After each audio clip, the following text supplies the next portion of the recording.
Dear viewers, السلام علیکم۔ رانا سہیل آپ کی خدمت میں حاضر ہے ٹورنٹو سے گلوبل پلس کے ساتھ۔ جس طرح کہ آپ سب لوگ جانتے ہیں کہ عمران خان کو اقتدار میں لانے کے لیے یا انڈائریکٹلی خود اقتدار میں رہنے کے لیے ہماری اسٹیبلشمنٹ نے کس طرح سے ایک لمبی پلاننگ کی، اس پلاننگ کے اندر میں آپ کو ایک اور دلچسپ چیز سے آج آگاہ کروں گا۔ یقیناً آپ بھی حیران ہوں گے یہ بات سن کر۔ تو جس طرح سے جنرل فیض نے ساری پلاننگ کی، جنرل باجوہ نے، فیض نے، ان سب لوگوں نے مل کر، اور بھی پتہ نہیں کون کون سے اس میں 2-3 افسر شامل تھے، سب لوگوں نے یہ کی تھی، کیونکہ انہیں پتہ تھا عمران خان ایک فیمس پرسنالٹی ہے، گلیمرس ہے، اور اس کو انٹروڈیوس کروانے کی اتنی ضرورت نہیں ہے، صرف امیج بلڈنگ کی ضرورت ہے۔ تو انہوں نے امیج بلڈنگ کر کے عمران خان کو ایک بہت اونچے مقام پہ لے کے چلے گئے، اتنے اونچے مقام پہ لے کے چلے گئے کہ اسٹیبلشمنٹ خود اس کے سامنے چھوٹی لگنے لگی، عمران خان کے سامنے۔ اب اسٹیبلشمنٹ نے کہا کہ جناب ان کا کیا توڑ کیا جائے کہ اس بندے کو کنٹرول بھی تو کرنا ہے نا۔ تو انہوں نے ایک بات یہاں سے شروع کی کہ عمران خان کو پتہ تھا کہ یہ گھوڑا بے لگام ہو جائے گا، ہم سے قابو نہیں آئے گا۔ انہوں نے اس بات کے مد نظر رکھتے ہوئے شروع میں ہی ایک پلاننگ کر لی کہ اب ان کو کنٹرول کیا جائے۔ اور کنٹرول کیسے کیا جائے؟ کنٹرول جناب ان کی جو ہے ویکنیسز، کمزوریاں، ان کو مد نظر رکھ کے انہوں نے یہ پلاننگ کی کہ انہوں نے جنرل فیض امین نے ایک جعلی پیر تیار کیا، اس پیر کے مرید تیار کیے، اس مریدوں میں سے کچھ پیرنیاں اور کچھ پیر تخلیق کیے گئے۔ ان میں سے ایک کریکٹر تھا مریم اٹو کا۔ مریم اٹو پاکستان میں نہیں ہوتی، یہ بشرا بی بی کی بہن ہے۔ تو انہوں نے کوشش کی کہ جناب ان کی نا عمران خان کی اور مریم اٹو کی آپس میں شادی کروا دی جائے، اور اس سے پہلے مریم اٹو کے بارے میں مشہور کیا گیا کہ یہ بڑی پیرنی ہے، بڑی پہنچی ہوئی سرکار ہے۔ لیکن یہ ہوا کہ خبر ملکہ کو جب پتہ چلا کہ یہ تو جناب مریم اٹو جو بشرا کی بیوی ہے، اس کے گھر میں گیم جاری، اس سے پہلے یہ سارا کچھ پتہ کروا چکے سے، کیونکہ یہ خود بھی بیوروکریسی میں رہے اور انہیں خود بھی پتہ تھا کہ عمران خان کو لایا جا رہا ہے۔ انہوں نے کہا کہ Y not Bushra be be, مریم اٹو کو کیوں یہ دیا جائے، تو سارا کا سارا مال ان کے گھر میں چلا جائے گا، مریم اٹو کے گھر میں، جو کہ خود ڈیورسی ہیں۔ تو اس طرح انہوں نے جناب پلان ایسا کیا کہ انہوں نے بشرا بی بی سے کہا کہ جناب یہ کام تم کرو کہ عمران خان کے ساتھ شادی کرو۔ عمران خان کے شادی جو ہے خاور مانیکا نے خود پلان کی، اور جن دوستوں میں بیٹھ کے کی ان کا بھی میں آگے ذکر کروں گا۔ اور اس پلاننگ کے تحت جناب ایک پیر بنایا گیا، کوئی ایک فوجی حوالدار تھا، اس کو بھی پیر بنا کے اس کی پوسٹنگ دبئی میں کر دی گئی۔ وہاں سے بیٹھ کر وہ ساری پیشین گوئیاں کیا کرتا تھا، کیونکہ بشرا کی گھر کی لائن اور عمران خان کے گھر کی لائن، لینڈ لائن یا دوسرے فون جتنے بھی ان کے ٹائپ کیے جاتے تھے، وہ ڈائریکٹ آواز سنتی تھی وہاں پر پیر صاحب کو، اور پیر صاحب وہاں سے بشرا بی بی کو کہتے تھے کہ بی بی آج تمہارے ساتھ فلاں فلاں بندے کی اس سے اس طرح سے بات ہوئی۔ تو بی بی حیران رہ جاتی تھی بشرا بی بی کہ جناب یہ کیا، ان کو کیسے پتہ چل گیا؟ آج میں نے گھر پہ کیا پکایا وہ بھی ان کو پتہ چل گیا، آج کس رنگ کے کپڑے پہنے وہ بھی پتہ چل گیا۔ وہ تو جناب پیروں کے معجزوں پہ اور جناب ان چیزوں پہ بڑی وہ کرنے لگی۔ اور سیم تھنگ وہی جو وہ حوالدار پیر بشرا بی بی کے ساتھ کیا کرتا تھا، وہی کام سارے عمران خان کے ساتھ بشرا بی بی کرتی تھی۔ وہ حوالدار یہ بتا دیتا تھا، پیر حوالدار، وہ جعلی 2 نمبر جھوٹا بابا ڈبا پیر، وہ سارا کچھ یہ بتا دیتا تھا کہ آج اس سے زلفی بخاری ملنے آئیں گے، اور آج جناب زلفی بخاری کے ساتھ ان کی یہ بات ہوگی۔ تو بشرا بی بی حیران ہو جاتی تھی، ان کو کیسے پتہ چل گیا، یہ تو یہ پلاننگ ہے۔ وہ عمران خان کو بتا دیتی تھی کہ عمران خان آج تم سے زلفی بخاری ملنے آئیں گے اور تم نے ان سے یہ بات کرنی ہے، میرے موکلوں نے مجھے بتایا ہے۔ تو عمران خان ان سے امپریس ہو جاتا تھا کہ جناب اس کو کیسے پتہ چل گیا، میرے پاس فلاں آدمی آ رہا ہے، وہ آ رہا ہے، نیلے رنگ کے کپڑے پہن کے آ رہا ہے، پیلے رنگ کے کپڑے پہن کے آ رہا ہے، کون آ رہا ہے، سب چیزیں جناب جو کہ فون پہ وہ سنتا تھا بابا، یا فیض امین صاحب جو پلان کیا کرتے تھے کہ آج اس کو بھیجنا ہے، اس کو ساری چیزیں انہیں یوں بتا دی جاتی کہ وہ جناب اپنے موکلوں کے ذریعے کہتے تھے ہمیں پتہ چلا ہے۔ ان کا موکل فیض امین تھا یا ان کی انٹیلیجنس ایجنسیاں تھیں۔ اب نہ بشرا بی بی کو اس بات کا پتہ تھا کہ میری جو ہے جی فیڈ کہاں سے آ رہی ہے، میری گراس روٹ کدھر ہے، اس سورس کی روٹ کدھر ہے۔ تو وہ بشرا بی بی اس پہ اعتقاد کر رہی تھی، عمران خان بشرا بی بی مختصر یہ کہ ان کی شادی ہو گئی اور خاور مانیکا نے خود کروائی. خاور مانیکا اس میں شامل ہے. اس شادی کے اندر شادی نہیں تھی، یہ ایک بارگیننگ کنٹریکٹ تھا، بزنس کنٹریکٹ تھا.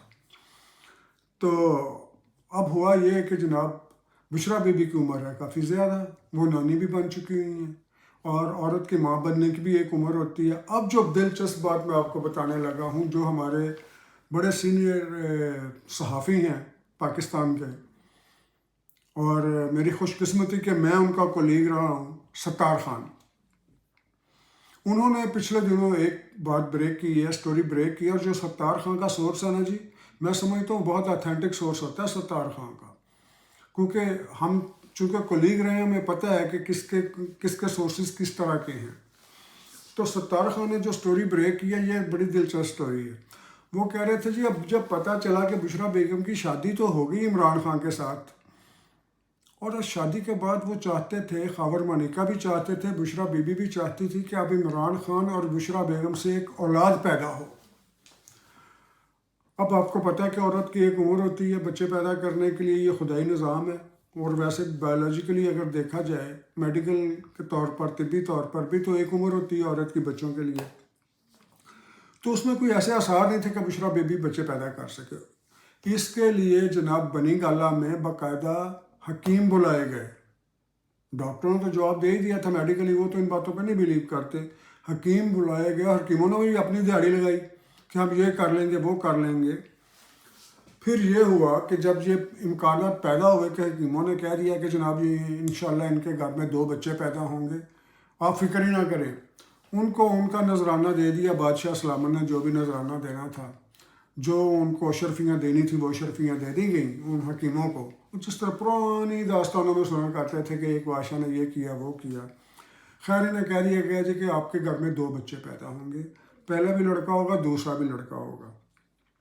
اب اس سے اگلا مرحلہ یہ آتا ہے کہ جناب خاور مانیکا اور بشرا بیگم اور ان کی فیملی کے بڑے 1-2 بڑے، جو کہ پاک پتن شریف والی گدی یا ان سے کچھ ملتے جلتے لوگ تھے، انہوں نے یہ کیا کہ جناب بچوں کا نام کیا رکھا جائے گا.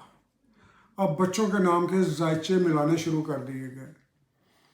تو ستار خان کے بقول وہ کہتے ہیں کہ جناب جب یہ کیا گیا تو بڑے حساب کتاب لگائے گئے. وہ جس طرح وہ فال ملتی ہے کہ نہیں ملتی، وہ پتہ نہیں، یہ ستارہ ادھر چلا گیا، وہ ستارہ ادھر آ گیا، اور یہ جو بھی کرتے ہیں یہ لوگ.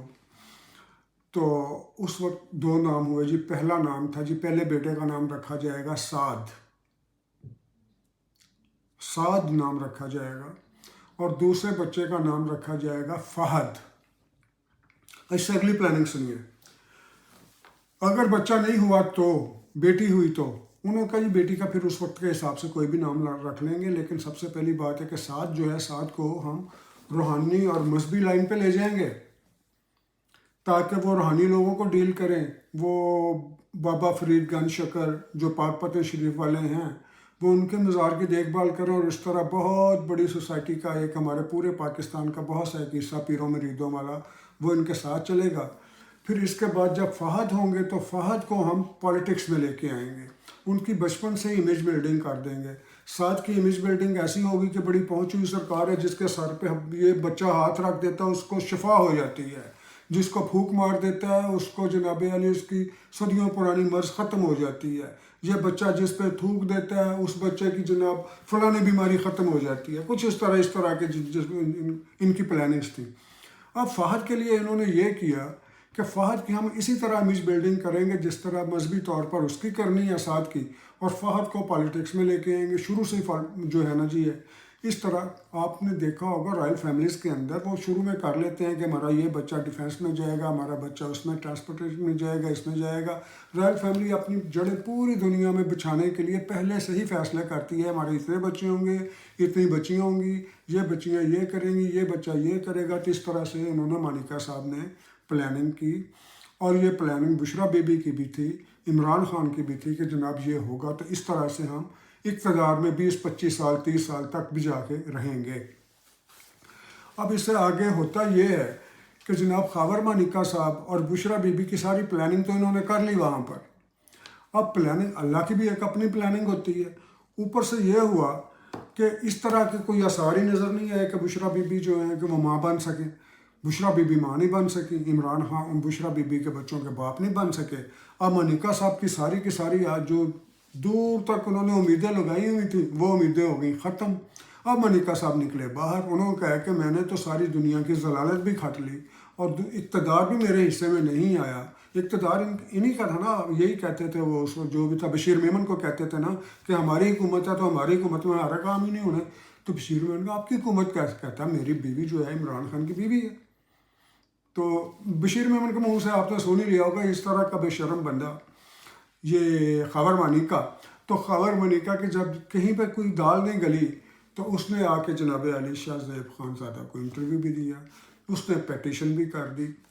اب یہ چاہتا ہے کہ جناب کسی طرح سے اس غلاظت سے اس کا نام باہر آ جائے، لیکن یہ شخص اس ساری گیم میں جنرل فیض حمید کے ساتھ، جنرل باجوہ ساتھ برابر کا شامل تھا، کیونکہ اسے بھی کہا گیا تھا کہ جناب اگر یہ بچے بن جاتے ہیں تو آئندہ حکومت بنتی ہے تو آئندہ حکومت میں وزارتیں آپ کے لیے ہیں، صرف آپ وزیر نہیں ہوگے بلکہ وزیروں کے فیصلے کیا کریں گے.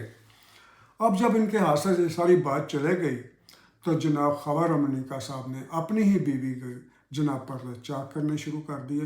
باقی لوگ تو کر ہی رہے ہیں اور بھی کریں گے، بہت سے کریں گے، لیکن جو خاور منیکا نیک اور پاک باز بنا ہوا ہے اور جو خاور منیکا جناب یہ گدی کے اوپر قبضہ کرنا چاہتا تھا، سیاسی گدی پر بھی قبضہ کرنا چاہتا تھا ملک کے اندر، اور وہ پاک پتن شریف والی گدی پہ بھی قابض ہونا چاہتا تھا، اس کو تو سارے پلان ملیا میٹ ہو گئے.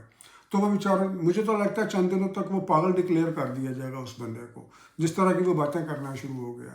تو اگلے بلاگ میں پھر آپ کے ساتھ ملوں گا انشاءاللہ نئی ڈیولپمنٹ کے ساتھ. بہت شکریہ، اللہ حافظ.